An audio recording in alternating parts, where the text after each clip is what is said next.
What's up, everybody? Welcome to this month's AMA. You drew me today, Nick, the producer slash seducer. Yeah, I just grabbed my own chest. What of it? It's a free fucking country. I'll be fielding questions today from patreon.com/kindafunny, our main Patreon. Tim, I guess, is doing the Kinda Funny games, which is good because I don't know shit about games. Let's get right into it. This question comes from John BX32. It says, all right, Nick, let's set the stage. Let's say the last DC movie comes out in 2019 and completely fails. Hypothetical, but okay, let's go with that. You're put in charge of the reboot, or rebooting the DCU. How long do you wait? What would your first 2 to 3 movies be? And most importantly, who is your Batman? Well, I think you answered yourself your own question there. My first 3 movies would just be Batman movies. Because let's be perfectly honest, those are the only movies that are going to do well. Okay. My Batman, Ryan Gosling. I'll go with Ryan Gosling as my Batman. Because he's Jack. He get jacked and he would do a good role. What do you mean, what, Kevin? I don't like it. Who would your Batman be? I don't know. I haven't thought about it, but like Ryan Gosling, that sounds lame. Let's get Christian Bale back to be. Christian Bale did it. He's done. We don't need Christian Bale back anymore, okay? He can go off to American Psycho 2 for all I care. That's all I'm saying. As to who would direct the Batman series, though. Well, I guess in this hypothetical, I'm directing the Batman series. So yeah, it would be Ryan Gosling just so I could hang out with him. And here's what I would do the entire time. Sorry.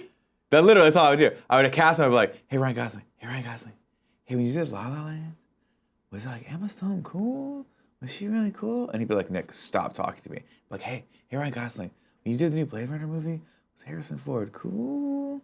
I was like, Nick, you could just get all those people in those movies too. Yeah, I would probably try to cast. I would probably try to cast Harrison Ford in something as well. Ooh, Commissioner Gordon. He could be a dope ass Commissioner Gordon. So imagine this: Batman 2020 is what the name of the movie is, right? Or I would call it something cool like, what would we call it? Arkham. I would just call it Arkham or something like that. I say that would be cool. To redo everything. What? Just do the Kingdom Come. Kingdom Come? Yeah. That could be cool. Yeah. That could be cool. But then you gotta get old Don, like Greg's concept of Don Draper as Superman. That would be fun. That makes a lot of sense. The thing is, Don Draper would make a dope Superman. Yeah. The thing is, I would just do 3 Batman movies. I would do another Batman trilogy. Why not? It'd be fun. I would love to do a Superman movie, but those are just the curse of death. No one's been able to do a knockout Superman movie since Dick Donner did it back in the 80s, or late 70s, early 80s. So I don't know. That's the answer to that question. Next question. Jaron Dorsey says, hey, Nick, why is it that everyone says there's no good video game movies? I get most of them are bad, but when one comes out that is received well, Angry Birds, everyone just writes it off. I get it's a mobile game, but it's a video game movie that people seem to like, at least the kids. Any thoughts? Are there really no good video game movies, or is it just the video game movies we want to be good aren't good? I think it's a little of column A and B. I did not see Angry Birds because I'm not a 3-year-old. I did play a lot of Angry Birds when it came out back in the day, and that's to say, I played the first 3 levels and decided this game is the stupidest thing I've ever seen in my life and never interacted with it. And then that stupid Words with Friends game came out, and it owned me for approximately 4 to 5 years. I'm not kidding about that. No, the fact of the matter is, I've said this before and I'll say it again, is that I believe they can make a good video game movie. I believe there has not been a good video game movie that has come out yet. But I also believe that the reason why people are so overcritical of video game movies is that because video games are better spent as video games than they are as movies, right? And we have to stop looking to movies, even though I believe this wholeheartedly, but you have to stop looking at this whole thing through the lens of the fact that movies are the height of whatever you can achieve as an artist, as far as like in the digital medium, right? Movies are movies, video games are video games, they're equal. And if you want to play Halo, if you want the Halo experience, go play Halo, right? If you want Assassin's Creed, go play Assassin's Creed. You're never gonna be able to have something, if you're a hardcore gamer, that's every bit as fulfilling in a 2-hour experience as like a 20-hour experience. It's just a different beast. So take that for what it is. It's sort of like that 360 video stuff, right? Which is really, really cool. But like in order to really do that right, it just needs to be a virtual reality game that looks really photorealistic, and that's pretty much it. So that's my thought on that one. One day they'll make something good. I was excited about the Neil Blomkamp Halo movie. I thought that could have been cool too, but I'm not a huge Halo fan. I'm also not a big video game fan. Did I see the Michael Fassbender Assassin's Creed? No. Did you? Why not?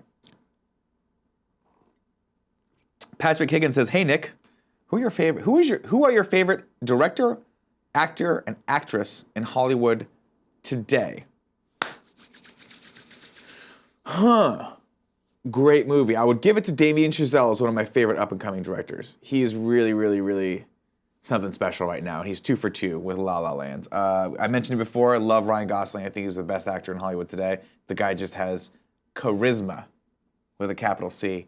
And as far as actresses are concerned, God, I want to say Emma Stone, but that's just the easy get because I'm so in love with La La Land. There's Brie Larson's awesome right now. Love seeing her work. There's lots of good people. Lots of good people out there. Also very excited that Ridley Scott's coming back. Alien Covenant, going to be fantastic. See what that is? No? You don't think it's going to be good? Didn't he do the last, didn't he do Prometheus? Shut up. Shut your mouth. I'm just saying, like. Shut your dirty mouth. Stop.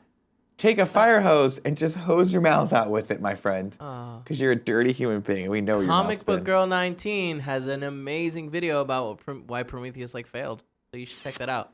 I would love to. Actually, I've never watched that. But I've got my own reasons why that movie failed. Not enough Charlize Theron.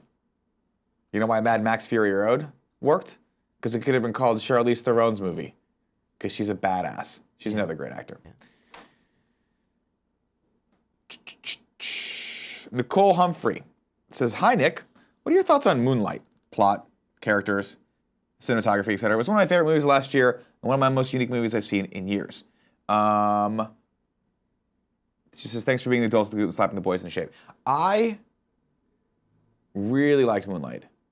Moonlight's very much one of those like interesting and very cerebral movies. And what I liked most about that film was how much he used, I believe it's Barry Jenkins, how much he used like silence in it. There's not a lot of dialogue, not a lot going on, but the actors they got were phenomenal.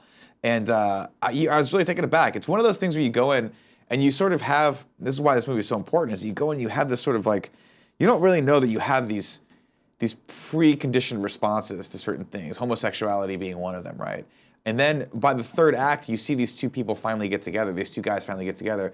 And it's not about the physicality anymore, it's really just about that emotional connection between two human beings.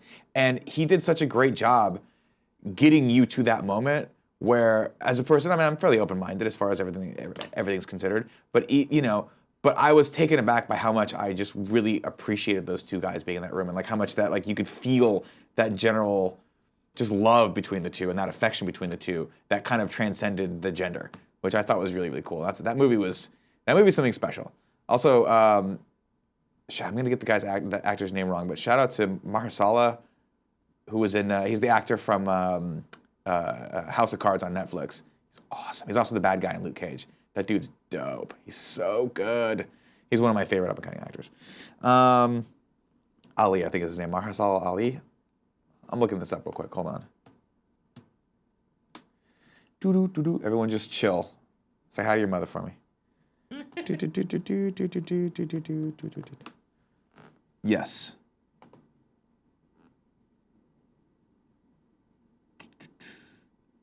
Mahershala Ali, yeah, he's badass. He's awesome, and he's up and coming like a mofo. Also, shout out to Donald Glover. Donald Glover's like taking over the world right now, and Tim loves him, so I love him. That's what we have to do. Back to questions.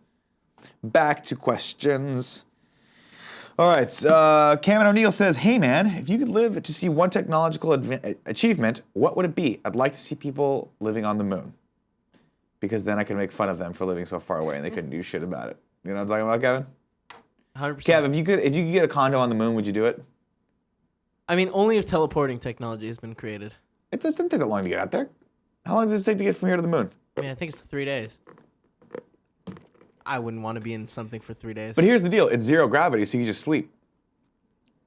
Yeah, but like you can only sleep so much, you know what I mean? And you also, sleep for a good 2 days out of it. You can sleep on a plane.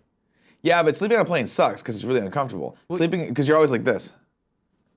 Right? Yeah. But imagine if there's zero gravity, you're just like, and you just go to sleep and you don't have to worry about anything. Yeah, but you know how bathrooms work in like space? Yeah, you have to plug your ass into the vacuum system, and then it like no, it's poop. like I think there's like a seatbelt, and then it vacuums. Yeah, it keeps vacuuming. It just vacuums the that doesn't the seem poop out fun. of your butt. I wouldn't want to experience that.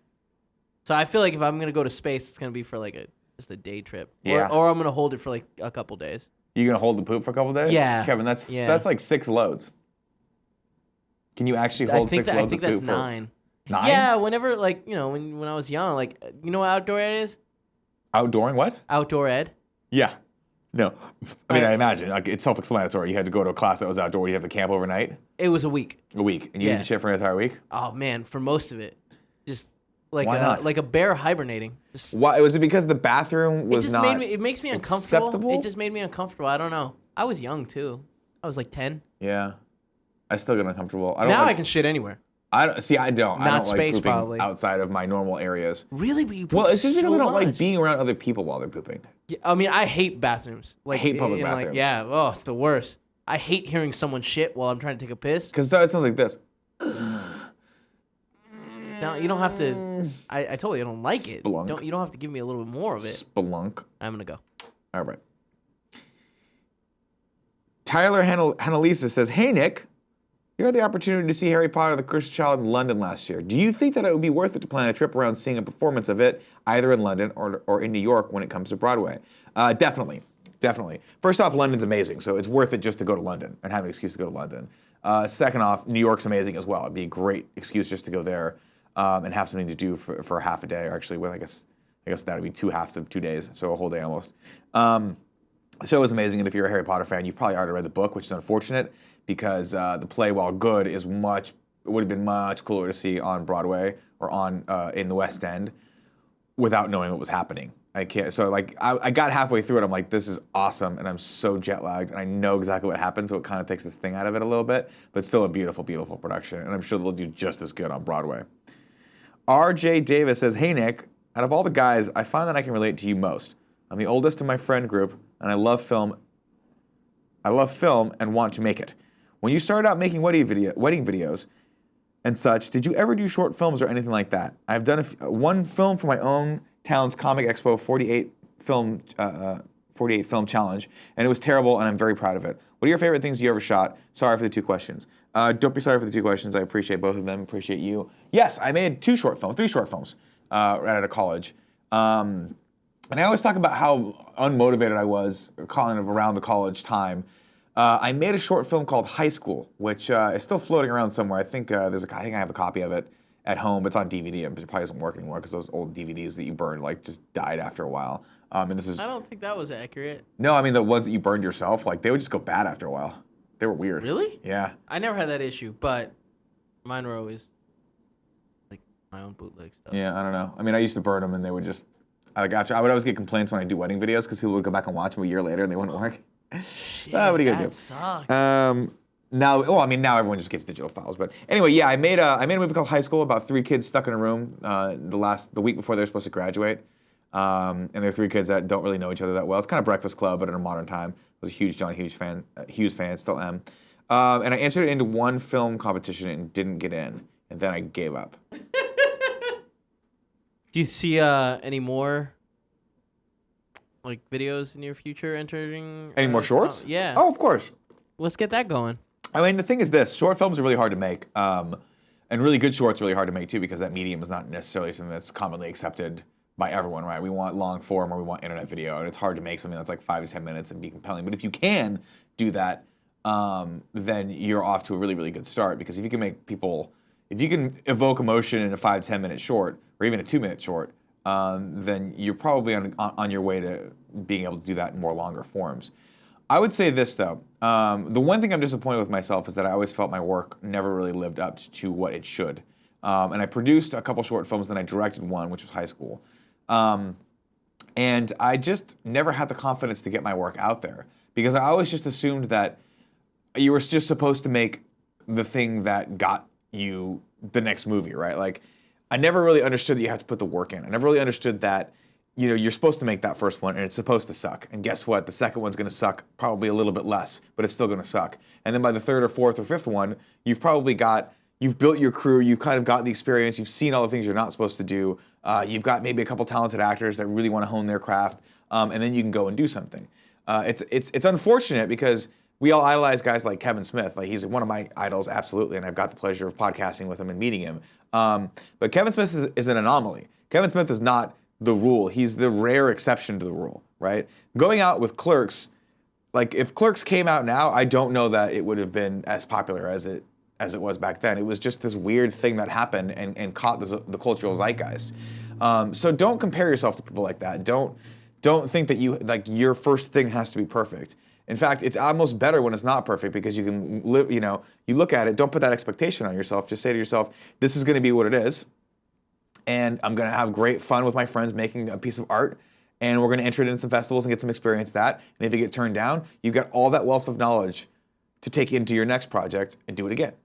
And so, some words of encouragement for you would just be definitely do another one. I'm proud of you for making it. That's awesome. Definitely share it with everyone and be open to any feedback that you might get. But the single most important thing is that you immediately start working on the next one. Just keep doing it. Because I'm a firm believer, by the way, that all success is just time and motivation. And if you have both of those things, you can do really anything you want. You got to have motivation. Everyone's got a lot of time. This one's the harder one to have. So keep motivated. Diago del Silva Gosh says, hey, Cocaine Nick, what are your thoughts on the full season of Westworld? Given that you discussed it when it was only about 3 episodes in, what are your final thoughts on the season? Cheers from Brazil. I loved Westworld. You're right. I got to about episode 3 or 4 and was like, I don't know if I'm liking this show. I liked the first couple episodes, but it kind of dragged a little bit. But then I realized it was all set up for what I would say is probably one of the best seasons of television ever made.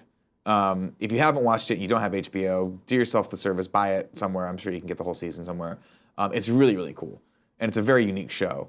And it has lots of nudity in it. So if you don't like deep sci-fi and deep cuts when it comes to that, you can see a lot of dicks and a lot of boobs and some pubic hair. So, take that for what it's worth. Brandon Lopez, a.k.a. the notorious Jose Ruckus, says, hey, Papa Nick, if a different decision had been made on that fateful day all those years ago, and instead of directing silly internet videos, you followed your true calling to direct porn, what pseudonym would you use in place of your true name? I would probably call myself Kevin Coelho. Knowing what I know now, I don't think you need a pseudonym to direct porn. You do. Well, you don't. Well, you do if you want any sort of credit for it. There's lots of people who have directed porn that have pseudonyms, so like if they give you credit, you have it underneath there. All right. I would either go by Kevin Coelho or Rick Dick. Rick Dick? There you go. Nerd Cave says, hey, Nick. I hope things are fantastic for you and the rest of the Kinda Funny crew. My question for you is on the production side of things. I'm wondering what you use to bring all the camera feeds in. Currently, we run one camera into a Blackmagic Intensity Pro, and it works really well. If we were to bring more cameras in the future for more angles, how would you do that? Any advice on making content that my girlfriend and I think would be... Any advice on making the content that my friends and I don't know why I said girlfriend, I'm thinking about your girlfriend already, but I'm sorry. My friends and I, that would make my... Let me read this again. It's the end of the day. It's been a long week. Kevin, put a cut marker in here. No. Oh, wait, really? No, I don't give a fuck. All right. Any advice on making the content that my friends and I make better would be awesome. Here are the links to both of the channels we do. Thanks for everything. All right, well, here we go. We're going to watch this first one. Nerd Cave Network. Let's see what your channel video is. Yes. It's a podcast that starts mid-sentence. Well, okay. Bold. You're just saying yes to a question. Podcast number 198. Holy shit. That's a lot. I'm going to skip around here a little bit. Yeah, there will be nothing. To answer your original question, here, let me get this. We use a Blackmagic switcher. Kevin, what's it called? Which one is it? We use the ATM... No, the Hyperdrive records the ATM2ME Broadcast Studio, but they sell a smaller one that might be better. It's relatively affordable. So to get more camera angles in, we use a video switcher. We use the Blackmagic ATM2, which is a broadcast version. It's very big. It has a lot of inputs. Or the 2ME. You don't need that. You can do something a lot smaller than that if you just want 2 or 3 cameras that go in. But you'll need someone to actually physically switch for you. So what it does is it's just a big board. The rack mount's about this big, and it's got a bunch of inputs and outputs on the end, and then that goes to a control board, and then that final, which goes to multiple outs, so you can take one to your deck to actually hit record on it, and then you have to have someone like Kevin sit there and go. They also live have switch himself in. The TV Studio, which I think is less and accepts HDMI. Yeah. They're really, really annoying to use though. The TV studios? Yeah. Why is that? No. I mean all any switcher is difficult and challenging. So you'll have to do a lot of research. A lot of good YouTube videos out there if you just start looking for them. And Derek, we're going to be talking about. Look at you got that key down though. A Star Wars story. Little known movie. Please tell me you guys are twins. Are you guys twins? Yeah, it's decent. I'm gonna think of you all. It's actually just one dude. It's just one dude who's talking to himself. What do you like about it? No, I think you guys are off to a really good start here. And if you want to, put more cameras in there, there are very easy switchers that you can get that can do that for you. Then you'll just need a Kevin of your own, and he can be the bane of your existence as well. Also, if you don't want to use more cameras and you're running it all to a computer, you could use multiple Aver Media, Aver Live Gamer or something like that. Use OBS. And OBS, and you can use that to switch between. You could do that. Up to, we have used that for 2 of them. Yeah. But you could probably put more. That's an alternative. The other tool a lot of people use is something called a TriCaster, but you're getting expensive there, and that actually I believe will stream out as well as do all the switching internally. Michael Insinger says, "Hey Nick, I've seen on a couple shows you talk about needing to manage taxes and payroll. My question is, what work do each person do for the company outside of what we see on camera? It would be great to get insight into all that work that needs to occur not only for the production but the running of your company." What you don't see is, I take care of a lot of the administrative work, so making sure people get paid, making sure the taxes get paid, making sure we have healthcare policies up to date, workers' comp, liability insurance, things like that. I work with we have a small accounting team that we contract out, that we work on to get all that stuff done, as well as legal, and of course people who we work with for payroll and things like that. So that side of the business is what I take care of. I take care of anytime anything needs to be managed, getting our name on bank accounts, things like that, and ordering new checks. Pretty much anything invoicing. And so if people owe us money or if we owe people money, I make sure all that stuff gets paid out correctly. Kevin obviously takes care of all of our technical stuff, so he makes sure all the shows are up and running. He takes care of Patreon, so he's the one that organized this today. Tim is really the master facilitator when it comes to working with Rooster Teeth and their store and all the sponsorship stuff that they bring in for us. Tim's also great about going out there and trying to find some of the bigger sponsorship deals that we get. And then, of course, Greg is the master networker, and he's kind of the tip of the spear when it comes to a lot of this stuff, because he's obviously the most outrageous person that we have, and so he's really great about outreach, really great about community building. And then, of course, there's Colin, who's also good with community building and does a lot of our social work, or actually does all of the social media stuff that we do right now. In addition to being on all the podcasts and writing, Colin was right. It's just taking more and more of his time. But don't tell him I said that, because we want him we want him to keep tweeting for me so I don't have to. So there you go. And now Cool Greg has been floating around the office a lot lately. So he basically just teaches me all the cool catchphrases, like juice. And today he was like, "That's cool. I got to cool down." I was like, "What does that mean?" He's like, "Or else you're gonna heat up, dog." And I was like, "All right, that's cool. I respect that." Alexander Gates says, "Hey Nick, I'm a massive Harry Potter fan, much like yourself. So what's your favorite Harry Potter book and why?" Favorite Harry Potter book was Prisoner of Azkaban, because it was obviously one of the best books. I loved the relationship between him and Sirius Black, and it was the last time Harry Potter has any hope until the very, very end of the series. Favorite Harry Potter film? The first one, and the fifth and the last 2. I didn't care for Prisoner of Azkaban as a film. I didn't like Alfonso Cuarón's direction of it. I thought it was visually too far away from what Chris Columbus had established beforehand. It jolted me and took me out of it, but a lot of people love that. That was a lot of people's entry point into the series. So I get it. Not for me, though. Demetrius Newell says, "Nick, how often do you and Kind of Funny Cast get out to the East Coast? It'd be really great to have the opportunity to meet you guys in person. I am in the Air Force Station in Virginia, but can make trips to D.C., New York, and New York City to meet you guys." Colin makes it out a lot. Obviously, he's got family there. We haven't had a reason to go to New York Comic Con yet. And that's the big problem, is we haven't really been able to get out there for that as a group. And so there's no real reason to be kind of in that area. What's up, Kev? Oh, I was just going to say, I think our biggest issue with New York Comic Con is it happens at the end of all the conventions. Yeah. So we're really, exhausted by then. Yeah. Generally, yeah. But hopefully someday we'll go. I'd love to. I love New York. I've said it time and time again. It is the greatest American city. And so I'd love to go out there to the real America and see all you guys on the East Coast. I'd also love to do a European trip as well. Mike Pedro says, "Hey Nick, Do you ever listen to Screen Junkies Movie Fights podcast? I know Greg has participated in an episode of Gamer Fights, and I think you'd be an excellent competitor in the film counterpart. Ever thought of going on an episode? Hope you are doing well. Yeah, we know Andy. We've mentioned it back and forth and thrown it back and forth a little bit, but scheduling is always a little bit of a pain. I just did the Schmodown, which was fun, and I'm going to probably do another episode of that. I'd like to get on more podcasts about movies. I love talking movies, and I like shooting the shit on that, so I think Screen Junkies would be a natural fit for me. But yeah, well, I'm sure at some point we'll make that work. It's just scheduling is always a bear, and we're always kind of crazy busy. But yeah, those guys are great. Dylan Lieberman says, what is the best food-related item to buy at Starbucks? I like the protein pack. Comes with an egg, some white cheddar cheese, a little bit of peanut butter, one of those weird lavender breads, and some fruit. I love that. That's my favorite thing. Second close favorite are these little egg bites they're selling now because it's just solid protein. It's disgusting, but they're good. Yo, Nick, do you have a go-to choke submission in jiu-jitsu, or do you just take whatever you can get? Well, at this point, I'm still a white belt. I'm getting my bearings underneath me, but yeah, I pretty much just take whatever I can get. What I normally end up in, because I still hate being on my back, so I'm always basically working passing guard and trying to get people into either side control or to actually mount people.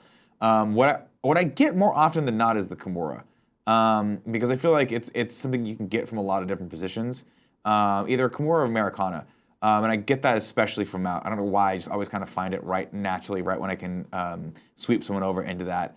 But I also have really short legs, and I know that's no excuse because that's the whole point of jiu-jitsu, but I'd love to be better at triangles and arm bars. Just the basic stuff right now is what I'm working on. Working on passing, working on obviously just being more comfortable in general when I'm in bad spots. And so, until I kind of work through all that base level stuff, I don't think I'm gonna have a go-to. I can tell you I get caught in triangles nonstop, so I think that's probably everyone in my gym's favorite choke to use on me, because I leave my arm out there and I get choked pretty much for every probably other time that I roll with someone. I just get caught in a triangle. But I'm working through it. We'll see. I also can actually pull off a pretty wicked arm bar from mount as well. But it's just because I'm so heavy and I just put all my weight on their chest and pull it back. And I'm working ankle locks right now. That's dangerous, but fun. Not heel hooks, ankle locks. Hey, Nick, do you feel... This is from Christopher Leone. He says, hey, Nick, do you feel like Star Wars Episode 8 and 9 will break away from the safe storytelling in Episode 7 and grow into its own epic trilogy? No. I'd like to say that it would, but I doubt it. I think we're going to get probably a very close proximity or facsimile of what we saw in Episodes 5 and 6. So while I want to say yes, and I'm sure they'll have some unique elements, I think it really is just going to be about... I think Episode 8 is just going to be about Rey's story and how she's coming up as a Jedi, and then Episode 9 is going to be her fighting Kylo Ren again, and we'll see. Hopefully, it'd be great to see what they can play with that. It'd be great to see if they can get Kylo Ren back, and they have to go fight Snoke, or whatever the hell that thing's going to be. But I think I think Disney and Star Wars, they know what they've got, and they don't want to screw it up, and I think they're going to play it a little more safe on this one than take some risks. The Assassin AK-47 says, hey, Nick, what are your top 5 Mafia movies? Do you like the genre? I, for one, love Mafia movies, but what is your take on them? Also, tell Kevin I want bongos. Kevin, the Assassin AK-47 wants bongos. You have to give it to him. Okay. Top 5 Mafia movies. You got to go with Goodfellas, probably my number 1 Mafia movie, followed by Godfather 1 and 2, not 3, for obvious reasons. I'm a huge fan of Casino as well. Although I'm not sure if I'd probably put Casino top 5. Mafia movies. Why can't I not think of any more Mafia movies right now? Kevin, what are your favorite Mafia movies? Do you see a lot of Mafia movies? Yeah, I mean, I really like The Departed, which shocks me that you don't like, because I feel like a fan of The Departed. Yeah, and then was not a fan of The Departed. Another big one that's Brooklyn Story, I think it's called. Brooklyn Tale, maybe something like that. Oh, A Bronx Tale. Bronx Tale. Oh, I love A Bronx Tale. Oh yeah, so how can I forget good, that? Chaz Palminteri, fantastic. I mean, those are the classics. Those are the ones I end up watching more often than not. Goodfellas is just the movie that when you see it and it's on TV, you have to keep watching it. It's so freaking good. Yeah, but those are probably somewhere on my top 5 list. Sean Bessonette says, "Hey Nick, I met you guys last year at PAX East. I accidentally ran into you in the bathroom, or I told you that you were in the poop line and not the pee line. We made small talk and parted ways. It was the only time that weekend I managed to actually speak to you guys coherently during PAX. Name a time you were really nervous to meet someone. And also, do you remember that magical moment on the bathroom?" I do remember that moment in the bathroom. Thank you for that. I appreciate that. A time I was really nervous to meet someone. I mean, probably when we went down to podcast with Kevin Smith. That was nerve-wracking because the whole day was nerve-wracking. He had to change it around a little bit on us because his dog was sick. We were up really late, and obviously you're just meeting an idol, so it wasn't so much nervous that I didn't think I was going to be able to perform or speak coherently around him. It was more just that I wanted him to be as cool as I thought he would be, and he totally was. And it was fantastic. It was very splendid. So that was probably the last time I was nervous meeting someone. I get randomly nervous around people sometimes in the industry that I should know better that I don't, which is weird. So a lot of game developers sometimes will come over and I'm like, holy shit. Like, Tim Schafer was here the other day and I'm like, I really want to impress Tim Schafer. And I ended up just talking about how badly my beard smelled for like a good hour. And Tim's like, what, Scarpino, what the fuck are you doing? It was a very strange day for me. But I've also been a little off lately. I'm not getting good sleep. And I ate some Girl Scout cookies last night, so I think they threw off my gut flora. Hey, Grant Atkins says, "Hey, Nick, I need you to settle a long-standing debate between my friend and I about Ronald Reagan. Was he or was he not the homie? Thank you." I don't know enough about Ronald Reagan to really talk about his politics. I know a lot of people love him as president. I know a lot of people a lot of Republicans aspire to have fiscal policy like his. From a personal standpoint, he's very conservative. Nancy Reagan was always like a pretty conservative voice in the community. So I'll say he was the homie, but, and I can see how he could be the homie. He was definitely a G. Anyone who was an actor for a long time and decided to just run for governor and then president, you got to give him a little bit of something on that. You know what I mean? Michael Crazen says, "What do you think is the best Indiana Jones film?" No contest there. It's clearly Raiders of the Lost Ark. Nailed it. Followed very quickly and very closely by The Last Crusade. Everything else is just not really working there. Yep. Although all 4 of them are on Amazon Prime. So I've been thinking about marathoning them over the weekend. Oh. Yeah. I'm going to give a shout out to Temple of Doom because when I was a kid, I thought that was the best Star Wars, Indiana Jones, because that was the one that I saw first. Mm-hmm. Then I went back and watched Raiders. I was like, this is fucking way better. Yep. Way better. Yep. Similar to how all of us thought Back to the Future 2 was better than Back to the Future 1. And then you see them back to back and you're like, holy shit. What they really got this one out fast, didn't they? No, you're wrong. Back to the Future 2 is so good because it's... Oh, I'm not saying it's bad. It's just not nearly as beautifully well made as the first one. Like the first movie's script and acting and everything and cinematography is fucking almost perfect. And then you watch the second one and it really is like, because I watched them back to back and they had to refilm that last scene because they recast Jennifer. And you're like, whoa, this is just like, this movie kind of looks a little thrown together. You can tell they spent a lot more money on the effects than the rest of the shots. I would have thought still good. I would have thought that the first one had a lot of trouble because they like reshot it after doing like a third of it, right? Yeah. But it's still really good. Yeah. It's one of my favorite movies.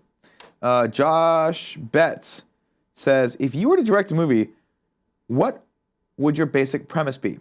And if that is too strong a question to think about for a Q&A, then what type or style of movie would you want it to be?" I think about this a lot. I write a lot in my off time, and I'm developing a lot of projects on the side. They always start as really small indies, and then when I get to writing them, they become really raunchy comedies. So I think somewhere in that genre is where good old Uncle Nick needs to be playing around, and I need to be playing around in that sandbox. But the last movie I wanted to write was about San Francisco and about how you can use the city. How people who are single can use the city as either a playground or a place to get lost in.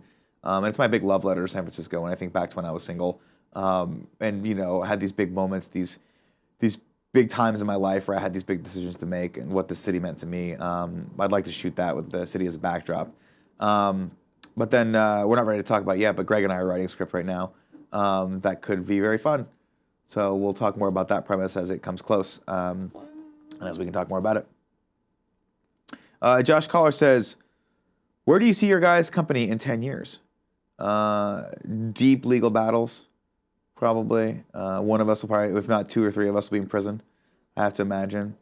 No, honestly, in 10 years, gosh, I hope we... my hope would be that we're as diverse and as big as someone like a Rooster Teeth. I'd really love to be... I'd really love to grow, like see the what our channels are going to look like in 10 years.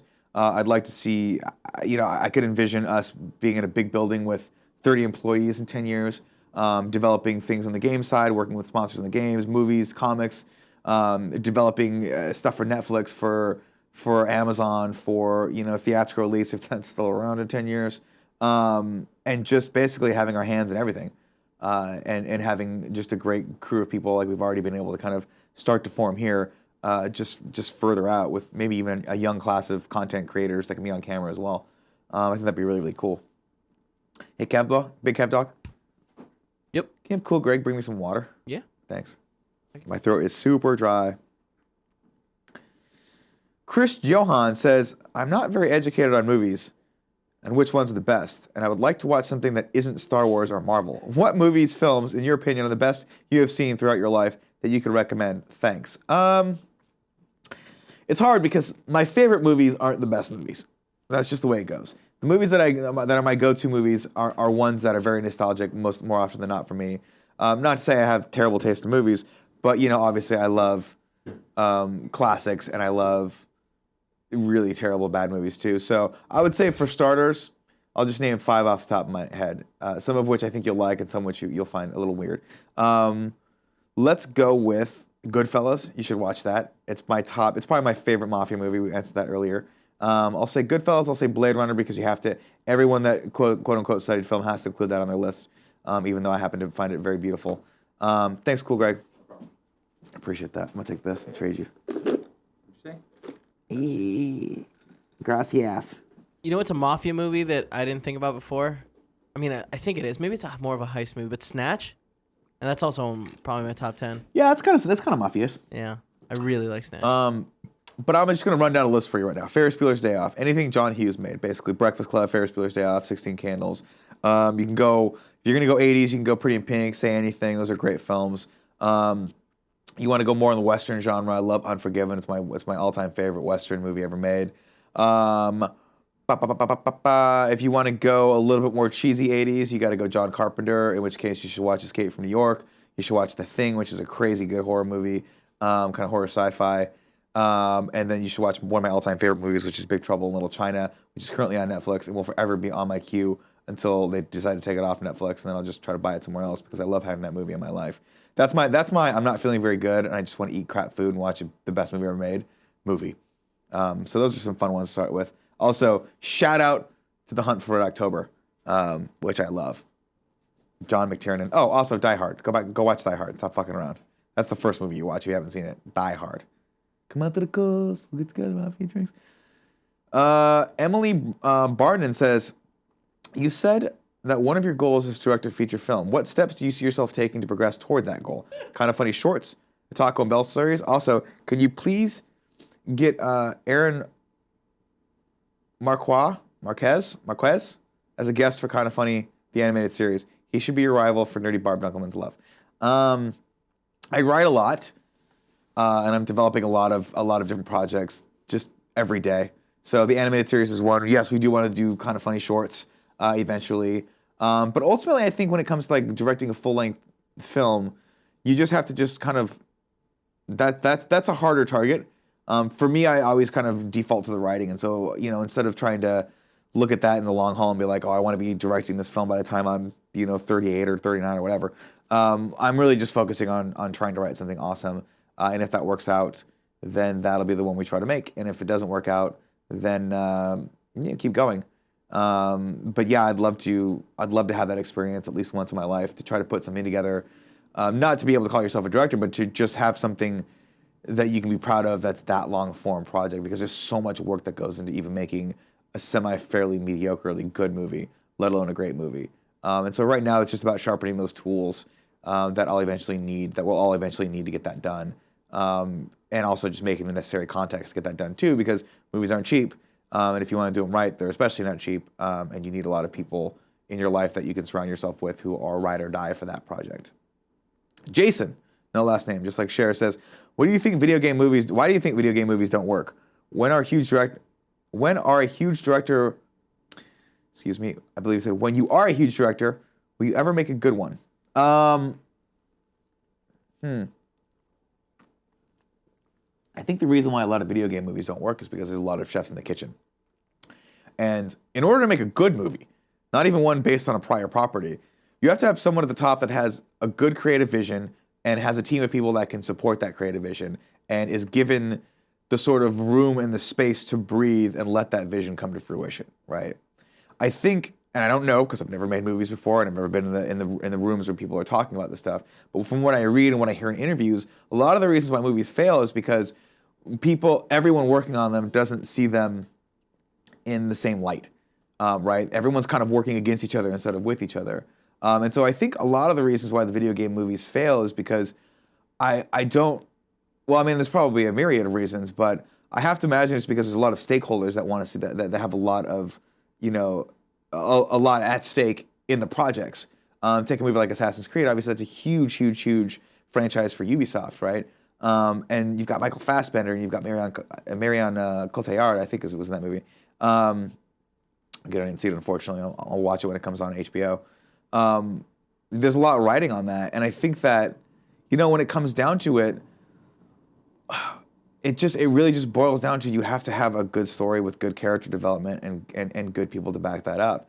And if for whatever reason that's not your priority, if that's not every single person who's working on the film from the executive level to all of the IP holder level all the way down to the PA that's stopping traffic, you're going to have a problem. So I don't know. Can they make a good video game movie? Of course they can. Because what are you really talking about here? One of the reasons why you probably love all these video games is because the story in them is really good and keeps you going, as are the game mechanics. So I don't think it's not beyond the shadow of doubt or shadow of belief that someone could make a good video game movie. I just think it just comes down to priorities, right? Oftentimes it's just about like furthering the name of the series than it is more about that than it is about actually making a quality film. Because as we all know, success and quality don't necessarily have to be intermingling together for something to make money. We've all seen the last 3 Transformers. Well, I haven't seen the last 3 Transformers. I saw the first 2 Transformers movies, and I'm like, these movies aren't very good at all. But spoilers, they make a lot of money. So I think when it comes down to it, I think the better question you ask is, do people actually care necessarily about making something that's good, or do they care about making something that's profitable? And sometimes the answer is maybe they want just something to be profitable. I don't know. Again, take everything I say with a grain of salt. I've never made anything longer than like 10 minutes. So what the fuck do I know? Apothecarian says, hey, Nick, we all know you love your wife to death and that the joking about cheating and divorce are just your humor. But I got to ask, does that translate to home? Do you make similar jokes with her? And is that a just for the guys kind of, or is that just for the guys kind of thing? I guess really what I'm asking is, and I know this is personal as fuck, what percentage of the real Nick do we see? I definitely turn it on for the camera, but I mean, I am me. Like, none of us are playing characters here. So I talk to my wife very open and honestly about, I joke with her open and honestly about all this stuff. I know it's kind of silly to say you can't really joke with someone open and honestly. But no, I just am who I am, right? We've talked openly about what our relationship means to each other. We've talked about our fears of never being with other people.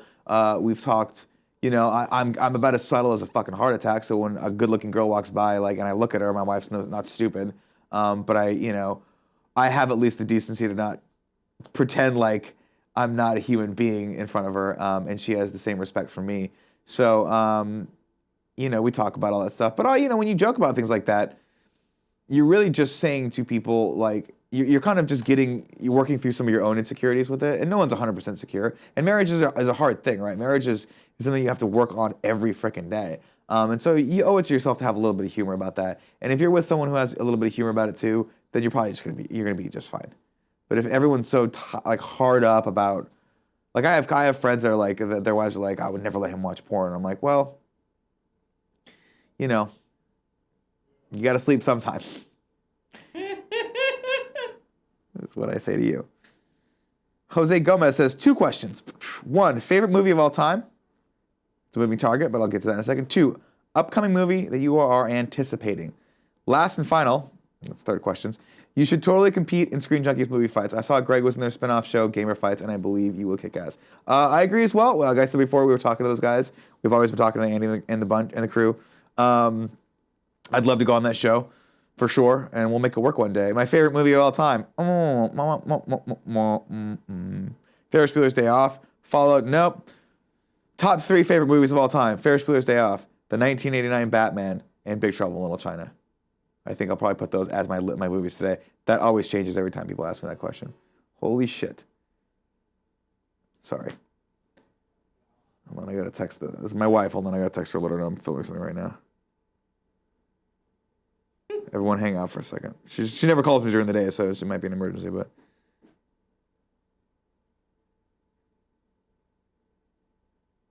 You back in a second. Okay. Upcoming movie that you are anticipating, Logan, because we're seeing it next week, I believe, and I really want it to be good, even though I think we'll see how it goes. Patrick Cannon says, Nick, if you could be any 80s movie character, who would it be? Ferris Bueller, that's easy. Because Ferris Bueller can do anything he wants, and everyone wants to have sex with him. Joseph Wagon says, hey, Nick, I was born in 89, making me a 90s kid. Nope, you're an 80s kid. Sorry, buddy. No, you're right. You're an 80s kid. Yeah, we'll get to that in a second, which I kind of regret. Tell us why it would have been awesome if I was born 10 years earlier, 79. What makes the 80s so special? Also, please say buttholes in this AMA too. There's never enough buttholes in our lives. Is that something that stemmed from the 80s? Love, Jerry Coe. But first off, buttholes. Hi. Second off, the 90s had a lot of great stuff going on it too. So I'm not gonna sit here and let you disparage the 90s. I had my coming of age in the 90s. Right? I was 10 when the 90s started. So basically my entire puberty through out like the whole sexual discovery area for me was in the 90s, so that's an area, a decade rather, I look back with severe fondness, if not a little chafing. The 80s to me was so special because obviously every decade is just kind of a direct reaction of the decade that came before it, right? The 70s had a lot of great things going on, but it also had a lot of turmoil. You had the Vietnam War, you had the sort of hippie movement, you had the feminist movement start popping up. The 80s was sort of the antithesis of all that in such a way where it was like, instead of the free love and spirit, it was like the age of capitalism and the age of like neon and shoulder pads and everything had to be bigger and better. And so it was really kind of an interesting dichotomy in the 80s because while you had this like severe capitalism happening over here, you also had the birth of, because of that, you had the birth of like the Hollywood blockbuster that was happening, right? And you had the first sort of the stems of that, of what we see as modern movie culture now, which is like, take Star Wars, for instance. Star Wars was really one of the first movies, I know it came out in the late 70s, but the Star Wars franchise that continued on through the 80s was really one of the first movies that was like, hey, movies are more than just movies. Movies are toys and posters and TV spinoffs and cartoons and all this sort of quote-unquote synergy that you can get from this one big thing that doesn't just stop when someone leaves the movie theater. And so for me, that's why I love the 80s, and that's why I love like living through that era, because it just seemed to me that especially from a movie standpoint, it was the first era of film where anything could happen. I mean, remember, we're getting movies like, that start to have massive effects budgets, or at least, massive effects in them in that era. The stuff that no one could even have imagined before the advent of like computer-generated imaging before the 80s. So you've got, Star Wars. You've got, I'm blanking on some of them now, but you've got movies like Predator that are coming out. You got movies like Aliens that are coming out. Things that are just honing that craft of like these special effects that you've never seen before. Sorry to get lost a little bit in this, but basically the reason why I like the 80s is because the 80s for movies was when you really, really, really, like, there was just so many unique things happening during that era. There was so much competition that was driving so many people, like Spielberg, Zemeckis, all their crew, to just do really, really cool work. And I think that, you see a lot of that now, but there's just a magic that's lost that you don't see anymore in films because anything's possible now. Like you can do anything in a computer, including remake your actors in a computer. And that's just, it loses a little bit of the heart and soul of it. Back in the 80s, you had to have a really creative crew of people who could make films and to make those effects, to make those realities come to life. And now we just kind of generate them by computer. Not to in any way, shape, or form throw shade on people who work and do CGI for movies, but back in the day when they'd have to do the practical effect of like from Poltergeist, where the house sucks itself into a hole, like they physically had to do that. They had to build the scale model and figure out how to pull the whole thing through itself, So there's just a specialness to that I don't think we're ever going to see again, because it really was the birth of a brand new era of cinema, and pop culture in general. Let's. A couple more questions here we'll take. Tyler Drummond says, hey, Nick, are you interested in writing more original scripted content like the animated series, and how has that experience been for you? Each episode has been better and better than the last one. The Tron episode was exceptional writing. Yeah, absolutely. And like I said before, I write constantly. I always write. I write at least an hour a day, every day. Sometimes it's shit. Sometimes I'm just typing the same word over and over again. And sometimes really fun thoughts come out of my brain. But I always have a bunch of projects that I'm working on, depending on the mood that I'm in or what's happening. But I'd love to do more of that work and present that to you guys. Tim and I have always talked about floating the idea of doing shorts or sketch comedy. But really, the sort of the brass ring for me is a feature film one day. And so those are the kinds of projects that I sort of tend to gravitate toward. Stephen Patrick McIntyre says, what was your favorite episode of Psych? Ooh, fuck, it's been a while since I've seen Psych, but I want to say any of the Halloween episodes they did for Psych were always fun. There was one episode that sticks out. Oh, no, anything with Mary, too, was really, really fun. Pretty much anything where, like, any of the season finales with the killer. Lots of good episodes of Psych. I can't really think of one specifically right now because that's just kind of Psych in general, but yeah, I'd have to think hard on that one. Amy Gills says, Nick, if you could star in any movie since the 80s, what would it be and why? I always wanted to be Batman, so it would have been the 1989 Batman. Would have been the worst movie ever made because I was very chubby at 9 years old. I would have looked really weird in the suit, but that would have been it. And last question for today, for this AMA, is coming from Tyson Williams. He says, if there was a theme park for all of cinema history, what would you put in that park? A theme park for all of cinema history, what would you put in that park? I mean, I don't know. You'd have to have some sort of, I would imagine, themed ride for every single cool movie. So you'd have to have a Harry Potter ride, a Jurassic World ride, a Raiders of the Lost Ark ride, a Star Wars ride, a Marvel ride. Pretty much it would just be Disneyland, I guess, at this point, if I'm being 100% honest. But then, of course, the only thing I would ask is that there actually be an amazing movie theater that has, that projects old prints of old movies with an actual projector that aren't digital. I think that'd be really, really cool. Because when you see a movie like Interstellar and you forget what it looks like to actually see something projected on film, it's a pretty special thing. And a lot of people are like, oh, wait, Star Wars was shot on film and all these things were shot on film. They were.